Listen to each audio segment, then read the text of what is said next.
Mrs Iram Yazdani के 4 बच्चे थे। 3 बेटे आज़म यज़दानी, अज़ीम यज़दानी और नईम यज़दानी और एक बेटी फ़ख्र यज़दानी जो कि 2 भाइयों से छोटी और नईम से बड़ी थी। मिसेज़ इरम के हस्बैंड काफ़ी साल पहले इंतकाल कर गए थे। उन्होंने एक बुटीक चलाकर अपने बच्चों को पाला और कामयाब बनाया। फ़ख्र की शादी मिसेज़ इरम ने अपनी एक दोस्त के घर की। तीनों भाई एक साथ यज़दानी विला में अच्छी ज़िंदगी बसर कर रहे थे। आज़म और अज़ीम की बीवियाँ आपस में बहनें थीं। आज़म के 3 बच्चे थे, बड़ा रावल, फिर दावियाल और छोटी सबरीना, जबकि अज़ीम के 2 ही बच्चे थे, अरमान और माया। फ़ख्र की एक इकलौती बेटी थी शीरी। नईम की शादी उनकी पसंद से उनकी क्लास फेलो से ही की गई थी। शादी के चंद दिन बाद फ़ख्र के यहाँ दावत पर सब घर वालों को जाना था। दावियाल ज़िद करके स्कूल ट्रिप के साथ चला गया और माया की तबीयत ख़राब होने की वजह से मिसेज़ इरम उसे संभालने के लिए घर रुक गई। बाकी सब दावत के लिए एक छोटी सी फैमिली कोस्टर में गए थे। घर में माया और मिसेज़ इरम के साथ उनकी पुरानी मुलाजमा अम्मा ताजा भी रुक गई थी। उस रोज़ घर से हंसते खिलखिलाते जाने वाले सब एक बड़े रोड एक्सीडेंट का शिकार होकर हॉस्पिटल पहुंच गए। कुछ अफराद तो मौका पर जाँ बहक हो गए और कुछ हॉस्पिटल में जाकर दम तोड़ गए। उस भरे पूरे घराने में कोई नहीं बचा था सिवाय मिसेज़ इरम और उन 2 बच्चों के, माया और दावियाल के।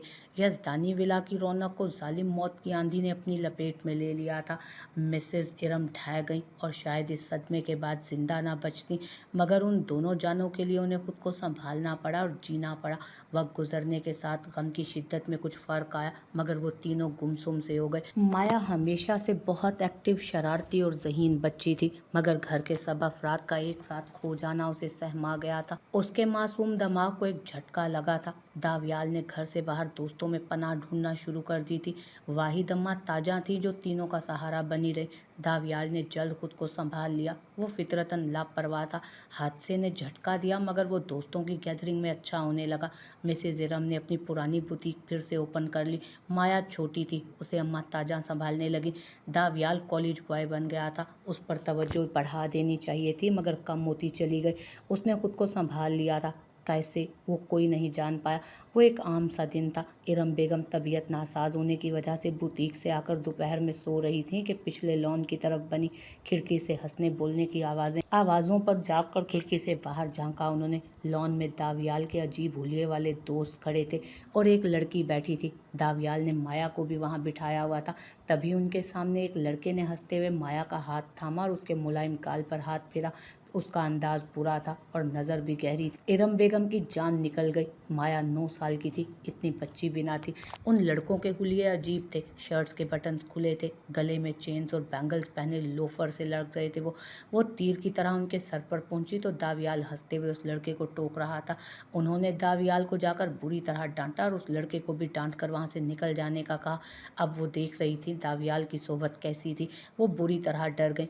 माया को अपने सीने में भींचते हुए सबसे छुपा लिया था जैसे। वो तनफन करते निकल गए। वो लड़की भी जाने लगी। अरीब, मेरी बात सुनो। दावियाल बौखलाकर सबको जाता देखने लगा। लड़की को आवाज़ देकर रोकते सख्त नज़रों से अंदर जाती दादी को घूरा था। मैं नहीं रुकूंगी दावियाल, क्योंकि मेरे भाई की यहाँ सबके दरमियान इंसल्ट की गई है, और अब जब तक तुम्हारी ग्रैनी उस सबके दरमियान सॉरी नहीं करेंगी मुझसे मत मिलना तुम। वो भड़ास निकाल कर जा चुकी थी और अब वो अपनी ग्रैनी के सर पर जा पहुंचा था। वो उस सबसे परेशान हो चुकी माया को रूम में भेज चुकी थी। इतना हाइपर होने की क्या ज़रूरत थी? मैं उसे मना कर रहा था ना ग्रैनी। उसकी बात पर वो झटके से मुड़ी। दावियाल, माया छोटी बहन है तुम्हारी। वो लड़का इतनी बेहुदा हरकत कर रहा था और तुम इतने प्यार से टोक रहे थे। उसके हाथ क्यों नहीं तोड़ दिए तुमने? तुम जानते हो लड़की एक कांच की तरह होती है, उस पर एक मैली निगाह पड़ने से भी दरार पड़ जाती है, और यहाँ तुम कांच टूटता देखते रहे। उन्होंने दुख से दावियाल को देखा। वो हमेशा से लापरवाह और जिद्दी था, मगर इतना लापरवाह होगा वो सोच भी नहीं सकती थी। ओके, मानता हूँ मैं, I am sorry, but Areeb, वो नाराज़ हो गई है ग्रैनी, एंड आई लव हर। वो परेशानी से बोल रहा था। अब भी उसे अरीब की फिक्र थी। वो मान गया, यानी वो जानता था माया के साथ गलत हुआ, मगर वो फिर भी अरीब के लिए परेशान था। अपने भाई की हरकत देखकर भी वो तुमसे नाराज़ हुई? अच्छा है, फिर ऐसी बेशरम और बेहुदा हुलिये वाली लड़की वैसे भी तुम्हारे लिए अच्छी नहीं। वो कैसे घराने से ताल्लुक़ रखती है कि भाई के साथ लड़कों की महफिल में बैठती है? उन्होंने गुस्सा जब्त करके नरमी से समझाया। वो बुरे लोग नहीं हैं ग्रैनी, वो अच्छी है। वो चीखा था। इरम बेगम ने देख लिया वो बुरी तरह उनके साथ जुड़ चुका है। वो उनके हाथ से निकल चुका था। वो परेशान हैरान हुई। बस दावियाल, अब तुम उनसे नहीं मिलोगे। बुरा मत मानना बेटा, वो शरीफ लड़की नहीं, उसका लिबास नामुकम्मल था और वो तुम्हारे अलावा तुम्हारे दोस्तों के साथ भी कह कहे लगा रही थी। मैं चाहती हूँ कोई बुरी निगाह मेरी गुड़िया पर ना डाले। आज उस लड़के की हरकत से शौक पहुंचा, उसके रखवाले बनो ना कि बेइज्जत कराओ उसे। आइंदा तुम्हारे दोस्त घर ना आए, ये बात सुन लो तुम। वो समझा कर अंदर चली गई और दावियाल गुस्से से बाहर निकल गया। उन्हें लगा वक्ती गुस्सा है, वो संभल जाएगा, मगर ये बात खत्म नहीं हुई थी। दावियाल किसी भी तरह अरीब को मना चुका था और फिर से गर्दन अकड़ाकर उनके घर आने लगी थी। वो मिसेज इरम खामोश हो गई और अम्मा ताजा को माया के साथ साई की तरह रहने की ताकीद की। उस रोज़ अरीब घर आई तो ड्राइंग रूम में माया स्कूल बैग खोले बैठी थी। सामने टेबल पर होमवर्क के लिए कॉपीज बिखरी हुई थी। अम्मा ताजा उसके पास से उठकर मगरिब पढ़ने चली गई और उसके बाद रात का खाना तैयार करना था। अरीब की शातिर नज़रें उस मासूम सी गुड़िया पर जम गईं जिसकी जिल्द बहुत शफाफ और मुलायम थी। उसने मुकम्मल लिबास पहना था। वो इतनी हसीन थी कि अरीब को हसद महसूस होने लगा। हेलो डोल, क्या कर रही हो? वो लबों पर मुस्कुराहट फैलाती माया को मुखातिब कर गई। माया ने चौंक कर उसे देखा और मुस्कुराई। होमवर्क कर रही हूँ। क्या आप स्मोकिंग भी करती हैं? माया ने बताते हुए उसके हाथ में जल्दी सिगरेट को देखा जो वो लबों से लगा रही थी। हाँ, ये अच्छी होती है। हैरान क्यों हो? सभी करते हैं, दावियाल भी करता है। क्या तुम नहीं जानती? अरीब कहका लगा कर बोली। माया हैरत से नफ़ी में सर हिलाने लगी। टेस्ट करो, ये अच्छी है, कम ऑन ट्राई तो करो। अरीब ने अचानक चमकती आंखों से माया को देखा। उसी वक्त बुटीक से वापस आई मिसेज इरम ने अरीब को ज़बरदस्ती माया को सिगरेट देते देखा। खबरदार माया। सिगरेट लेती माया उनकी तेज़ आवाज़ पर खौफजदा होकर जल्दी से पीछे। तुम घटिया लड़की, तुम्हारी यहाँ कदम रखने की हिम्मत भी कैसे हुई? मिसेज इरम ने गुस्से से अरीब को देखा। वो गड़बड़ा गई। उनकी आवाज़ पर दावियाल भी बाहर आया। वो उसी वक्त नहा कर निकला था। ग्रैनी मामा प्लीज़, वो जल्दी से आगे हुआ, इस लड़की को यहाँ से लेकर जाओ। ऐसी ओबाश लड़कियों के लिए मेरे घर में कोई जगह नहीं। ये मेरी माया को बिगाड़ना चाहती है, बेगैरत। वो गुस्से से बोल रही थी। अरीब ने शिकायती नज़रों से दावियाल को देखा। ग्रैनी मामा, ये भी माया जैसी एक लड़की है जिसके लिए आप इतने बुरे अल्फाज बोल रही हैं। इसे माया के साथ मत मिलाओ दावियाल। दावियाल बोलने ही लगा था जब मिसेज इरम ने धाड़ कर उसकी बात काटी और तनफ्फुर से अरीब को देखा। ये माया जैसी नहीं है। मेरी माया ने कभी ऐसे बेहुदा कपड़े नहीं पहने, ना कभी सिगरेट पी और ना ही लड़कों से दोस्तियाँ की हैं इसने, ना ये रोड्स पर आवारा घूमती है। मेरी माया मासूम है, पाक है। माया तो कांच की गुड़िया है जिस पर कोई दरार तक नहीं। अरीब का चेहरा तौहीन के एहसास से सुर्ख हुआ। एक जताती हुई गुसीली निगाह वो दावियार पर डालती वहाँ से चली गई। नन्ही माया परेशान सब देख और सुन रही थी। कुछ वक्त पहले यहाँ अमन सकून था और अब अम्मा ताजा भाग कर आई और उसे पकड़कर रूम में ले गए। बहुत गरूर है ना आपको माया पर कि दूसरों की बेटियों पर कीचड़ उठाती फिरती आप। याद रखिएगा, वक्त एक जैसा नहीं रहता ग्रैनी मामा। दावियाल गुस्से से चीख रहा था। उसकी आंखों में उस वक्त नफरत और गुस्सा था। बकवास बंद करो दावियाल, क्या बात कर रहे हो तुम? वो बेयकीनी से अपने ही पोते को देखने लगी। वो रिश्ते भूल गया था, लिहाज भी भूल गया था, पैर पटकता जा चुका था। उन्हें लगा वो गुस्से में लिहाज खो गया, जबकि ठंडा होगा तो संभल जाएगा। वो नहीं जान पाई उनके आज के अल्फाज माया के लिए क्या दिन लाएंगे। अंदाज़ा भी हो जाता तो कभी ना बोलती। काश वो सारी उम्र के लिए अपनी ज़ुबान बंद कर लेती। ये उस वाक़ये से 2 दिन बाद की बात थी जब मिसेज इरम अपनी बुटीक पर बिजी थी। अम्मा ताजा को पैगाम भेजा कि वो रात को आएंगी। अम्मा ताजा दोपहर के वक्त चाय पीकर कुछ देर चकराते सर को सोफे पर टिकाती बेहोश हो चुकी थी। उनको देखते दावियाल के चेहरे पर पुरस्कार मुस्कुराहट आई। माया हमेशा की तरह उनके करीब बैठी होमवर्क कर रही थी। दावियाल ने मिसेज इरम को घर फ़ोन करके कॉल मिलाई। वो जानता था वो उसकी कॉल नहीं काटेंगी। वो बिजी था और कॉल लंबी हो सकती थी। वो बार बार होल्ड करके कस्टमर को भी डील कर रही थी। वो कॉल मिलाते ही माफ़ी तलाफ़ी के बहाने बात लंबी करता। होल्ड के दरमियान ही अपने मोबाइल से ड्राइवर जफ़र को कॉल मिला गया। माया को ग्रैनी के पास ले जाओ, उन्होंने कहा वो लेट हैं। माया घर पर बोर हो रही है। उसे माया को ग्रैनी के पास छोड़ने का उसने कहा। वो जानता था जफ़र मिसेज इरम से कंफर्म ज़रूर करेगा। कॉल होल्ड पर थी। जफ़र मायूस होकर माया को बुटीक पर ले जाने लगा। माया से जो भी कहा जाए वो तो वही करती थी। उससे कहा गया कि ग्रैनी मामा ने बुलवाया, वो चल पड़ी, तब भी सवाल नहीं किया। जफ़र उसे बाहर बुटीक के दरवाजे पर ही उतार कर चला गया, मगर वो बुटीक के अंदर नहीं जा पाई। जब तक मिसेज इरम फ्री होकर घर आई, माया घर पर नहीं थी। अम्मा ताजा नींद में गुम थी। पूरा जहान छान लिया, माया कहीं नहीं मिली। दावियाल खामोशी से तमाशा देख रहा था। मुलाजमीन को जमा करके उनसे पूछा गया, मैं आपके पास ले गया था, दावियाल साहब ने मुझे कहा। जफर ने हैरत से बताया। नहीं, मैंने ग्रैनी मामा से बात की और फ्रेंड्स के पास चला गया। मैंने ऐसा नहीं कहा जफर। दावियाल मुकर गया। इरम बेगम पागल होने को थी। इल्ज़ाम जफर पर आया। वो सच्चा था मगर गरीब मुलाजिम था। उसकी बात की एक मालिक के सामने कोई हैसियत ना थी। उसके पास कोई गवाह ना था। उसे सुना नहीं गया बल्कि सज़ा दी गई। माया को ज़्यादा ढूंढने की ज़रूरत नहीं पड़ी। अभी उसकी तलाश शुरू हुई थी कि वो खुद आ गई। आई नहीं बल्कि लाई गई। होश आवाज से बेगाना, जगह जगह से फटा लिबास और जख्मी उरियां वजूद। उसकी हालत से बढ़कर तकलीफ दे वो मंजर था। उसे लाने वाला वही लोफर लड़का था जिसके हाथ थामने पर ही वो भड़क उठी थी। क्या खूब निमटा था दावियाल ने। बहुत दिल से बदला लिया था अपनी मोहब्बत की बेइज्जती का। वो खुद माया को बुटीक भेजकर पीछे गया। उसको बाहर से किडनैप करके फ्रेंड के फ्लैट पर ले गया। उसके कपड़े फाड़कर जख्मी किया। उसकी हालत बिगाड़ दी। अंधेरे के बाइस वो नहीं जान पाई कि कौन है। रोती मिन्नतें करती बुरी तरह डरी हुई थी। उसके बेहोश हो जाने पर दावियाल ने उसे छोड़ दिया। एहसान किया था। वो समझ रहा था कि उसकी इज्जत नहीं लूटी तो उस पर एहसान किया है। उसने ज़हनी अजियत दी, उसे नोचा, जख्मी किया। उसके लिए ये कम था। वो होश गंवा चुका था। उस पर दादी से बदला लेने की धुन सवार थी। वो बेहिस हो गया था। जालिम ही तो था। उसे वहीं छोड़कर आया और दोस्त बाद में माया को ले आया। उसने कितना बड़ा रिस्क लिया था। अगर अकेले में वो लड़का माया के साथ कुछ भी गलत कर लेता। उसने कुछ नहीं सोचा। वो घर आ गया और घंटा भर माया उसी फ्लैट में रही। मिसेज इरम पूरे कच से गिर गई। माया की हालत ने उनके होश छीन लिए। दावियाल का बदला पूरा हुआ। माया को पूरे घराने की मौत के बाद ये दूसरा ज़हनी झटका लगा था। वो नीम पागल हो गई थी। खौफ से उसकी नींद, प्यास, भूख सब उड़ गया था। उसने लोगों से सुना वो पाकीज़ा नहीं रही। उस पर दाग लग चुका है। बाइज्जत नहीं है वो। ग्रैनी मामा की कांच की गुड़िया बुरी तरह से टूट गई थी। वो घंटों पानी में खड़ी खुद को साफ करने की कोशिश करती, पहले जैसी साफ। एक 10 साला लड़की भला कितनी बड़ी थी जिसे ये ज़हनी बीमारी लग गई थी। उसे अम्मा ताजा और ग्रैनी मामा ने बहुत मुश्किल से संभाला। उसे समझाया गया वो कुरान पढ़े, नमाज पढ़े, अल्लाह का जिक्र करे तो पाक रहेगी।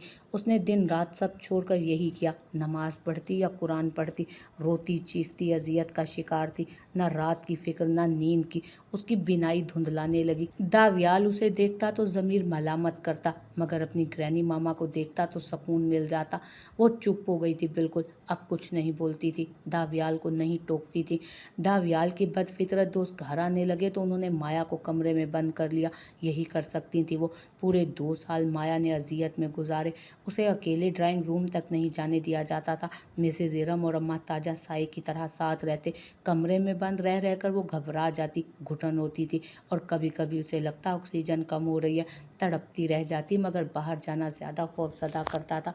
वो कमसिन मासूम सी लड़की अपने नातवा वजूद पर नफरत का इतना बोझ उठा चुकी थी कि उसका नाजुक वजूद उस बोझ तले दब कर रह गया था। ऐसे कि वो तंग कैद में तड़पते किसी परिंदे की तरह फड़फड़ाती और सांस लेने के लिए कोनों खुदरों से कोई दरस ढूंढती रह जाती। वो गर्मियों की एक तपती दोपहर थी। कमरों में एसी चलाए घर के मकीन सुकून से सो रहे थे। दावियाल अपने किसी दोस्त के साथ गेस्ट रूम में बैठा कंबाइन स्टडी कर रहा था। मैं अब शावर लेने जा रहा हूँ, फिर आगे पढ़ेंगे। तुम भी चाहो तो शावर ले लो, ज़रा रेस्ट कर लेते हैं। एक भरपूर अंगड़ाई लेकर दावियाल सीधा हुआ। उसके दोस्त ने भी सर हिला दिया। वो उठकर अपने रूम में चला आया। मिसेज इरम के रूम में अम्मा ताजा और ग्रैनी मामा के पास लेटी 12 साला माया खाली नज़रों से छत को तक रही थी। वजूद में अजीब घुटन भरी थी। बेचैनी से पहलू बदलती, फिर से दम घुटता महसूस कर रही थी। अचानक वो उठी और दबे पाँव से कमरों से बाहर निकल गई। बाहर आते ही तपिश का एहसास हुआ, मगर वो गहरे गहरे सांस भरती जैसे अंदर की घुटन को बाहर का रास्ता दिखा रही थी। टीवी लाउंज में आकर खामोशी से सोफे पर बैठ के यही वो पल था जब दावियाल का दोस्त इमरजेंसी में घर जाने क्या उसे बताने आया था। लाउंज में बैठी वो कमसिन हसीन लड़की देखकर रुका। दावियाल के दोस्त अय्याश फितरत तो थे ही, वो लड़का भी थम सा गया। एक माया का हुस्न, ऊपर से तन्हाई, जैसे खुली दावत का नज़ारा था। वो माया के सर पर पहुंचकर रुका। सोचों में गुम बैठी माया होले से पुकारा उसने, तो वो डरकर सर उठाती वहां देखने लगी। धुंधली सियाह बिनाई में कुछ नजर नहीं आया। बिखरे सिल्की बाल, मुलायम नाजुक चेहरा और खौफ से फैली आंखें। वो इंसान नहीं, कांच की गुड़िया लग रही थी। वो बेकाबू होता उसे अपनी तरफ खींचता, उस पर झुका और फिर वहां माया की चीखों ने पूरा घर दहला दिया। कमरे में सोई अम्मा ताजा उठकर बाहर भागी। अम्मा भी कपकपाते दिल के साथ उठी थी। अपने रूम में शावर लेकर सोने के लिए लेटा दावियाल हड़बड़ा कर उठता भागकर नीचे पहुंचा तो माया को वो बेलाश लड़का अपने हिसार में दबोचे खड़ा था, झटके से छोड़कर होश में आया जैसे। माया लड़खड़ाकर नीचे गिरी, गर्दन और चेहरा जख्मी हो रहा था। दावियाल ने आगे बढ़कर उस लड़के का गिरेबान जकड़ते उसका मुंह लहूलुहान कर दिया था। अम्मा ताजा भाग कर सिसकती माया को संभाल रही थी। अगर वो ना जागते तो, अगर वो देर कर देते तो, और अगर माया ना चीखती तो वो उससे आगे सोच भी नहीं सकती थी। और अम्मा भी, वो तो ये मंजर देखते ज़मीन पर गिरी थी। फालिज का शदीद अटैक हुआ था, मजीद सहना मुश्किल हो रहा था, सोचना ही मुश्किल था। और आज तो फिर आंखों से देखा था, वो ताब नहीं ला सकी। मौत तो वक्त पर ही आती है, मगर मौत से पहले मरना क्या होता है आज उन्हें पता चला था। उनकी गुड़िया को बार बार तोड़ा जा रहा था। कसूर किसका था? इस बार वो घर पर ही थी, वो अपने घर में भी महफूज नहीं थी। दावियाल ने अपने बदफितरत दोस्तों को घर का रास्ता दिखाकर जो गलती की थी वो उसे कभी नहीं मानने वाला था। वो लड़का भाग गया और दावियाल ने अब जताती नज़र दादी पर डाली। इस बार उसने कोई प्लान नहीं किया था, मगर फिर भी ऐसा हुआ था तो ग्रैनी मामा के ही गुनाह की सज़ा थी। माया जो पहले ही अब नॉर्मल थी, पागल सी हो गई थी, अब मौत मर गई। उसके जज्बात एहसासात मर गए। ना भूख लगती ना प्यास, खिला दिया जाता तो खा लेती, वरना सहमी हुई कमरे के कोने में पड़ी रहती। बीनाई हर वक्त रोने और तारीकी में कुरान पढ़ने की कोशिश में मजीद धुंधला गई। वक्त गुजर रहा था, दावियाल की शर्मिंदगी ढिठाई में बदल गई। वो जानता था माया की इज्जत सलामत है, मगर अपनी फुप्पो को यही बताता कि वो पाकीज़ा नहीं रही। कहानियाँ बनाकर फैलाई गईं, वो मासूम बेकसूर होकर भी बदकिरदार ठहराई गई। और ऐसा एक बार नहीं, बार बार हुआ। कुछ वक्त गुजरा कि दावियाल ने अरीब से मंगनी करने का शोशा छोड़ा। अम्मा भी के ओसान खता हुए। वो उबाश लड़की थी, उसे घर में लाने का मतलब माया हमेशा के लिए गैर महफूज हो जाती। उन्होंने इनकार कर दिया। वो अब अटक अटक कर आधा बोलती थी, बिल्कुल हरकत नहीं कर सकती थी, बेबस थी, मगर इख्तियार बाकी था। घर उनका था, दावियाल की बड़ी थी। साफ कह दिया, वो अरीब से शादी करना चाहता है तो घर से चला जाए या शादी भूल जाए। दावियाल चुप हो गया, मान गया। जाने माना था या फिर से तूफान से पहले की खामोशी थी, मगर 1 साल वो उनसे जिद लगा, उन्हें तंग किए बिना सकून से रहा। शायद समझ गया था कि वही गलती पर है। अम्मा बी की हालत संभलने की बजाय मजीद खराब हो चुकी थी। उनकी जुबान बंद हो गई और पूरे 1 साल बाद दावियाल माया का ख्याल रखने लगा। उसे माया की फिक्र होने लगी। सहम कर रोती चिल्लाती माया को संभालने लगा, उसे वक्त देने लगा। उसकी धुंधली बीनाई को बेहतर करने के लिए लेंस बनवा लाया और फिर से दुनिया देखने लगी। वो जाने वो कैसे बदल गया। अम्मा भी खुश थी कि वो अपने किए पर शर्मिंदा है। अम्मा ताजा भी यकीन करने लगी। माया की दिमागी हालत ख़राब थी, मगर बज़ाहिर वो संभलने लगी थी, बातें कर लेती। दावियाल से अब डरती नहीं थी, कभी कभी हंस भी लेती थी। जब वो संभल गई, जब वो 18 साल की उम्र में काफ़ी हद तक बज़ाहिर ठीक और नॉर्मल लगने लगी, दावियाल ने उससे शादी की ख्वाहिश जाहिर की।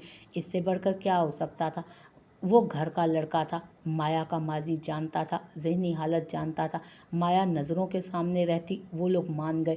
जल्द दावियाल की खुशी पर शादी तय कर दी गई। फ़खर बेगम इस फैसले से नाराज़ थी, मगर चुप रही। और वो खुश रहता तो क्या ही अच्छा था, मगर दावियाल ने एक बार दोबारा वही किया, उस मासूम पर जुल्म किया। वो बुरी लगती थी उसे। ग्रैनी मामा ने उसे इतना गैर ज़रूरी समझा कि उसकी अरीब से शादी की ख्वाहिश तक को माया की वजह से कबूल ना किया। अपनी माया की फ़िक्र थी उन्हें, दावियाल की मोहब्बत की परवाह ना थी। तो यही सही, वो बेहिस पतला नहीं था। उसने शादी की और छोड़ दिया। दरार शुदा शीशे को फिर से तोड़ना आसान ही तो होता है। माया भी टूट गई। वो उसकी ज़ात पर एक और दाग लगा गया। दावियाल का आखिरी बार माया की शादी उस देहाती तैमूर से करना था। उसके लेंस नहीं थे और तैमूर की इतनी औकात नहीं थी कि लेकर देता। उसकी गरीब फैमिली में माया को शायद मोहब्बत तो मिल जाती, मगर कच्चे घर और धूल मिट्टी में अंधेर हो चुकी दुनिया के साथ माया कितना जी लेती। उसे एलर्जी थी और ऐसी जगह रहने की आदत भी ना थी। वो एक रोज़ खांस खांस कर मर जाती। अच्छा मंसूबा था, मगर हुआ वो जो अल्लाह ने चाहा था। माया की अजियतों का इख्तिताम हुआ और वो अल्लाह की तय करदा मकाम पर जा पहुंची।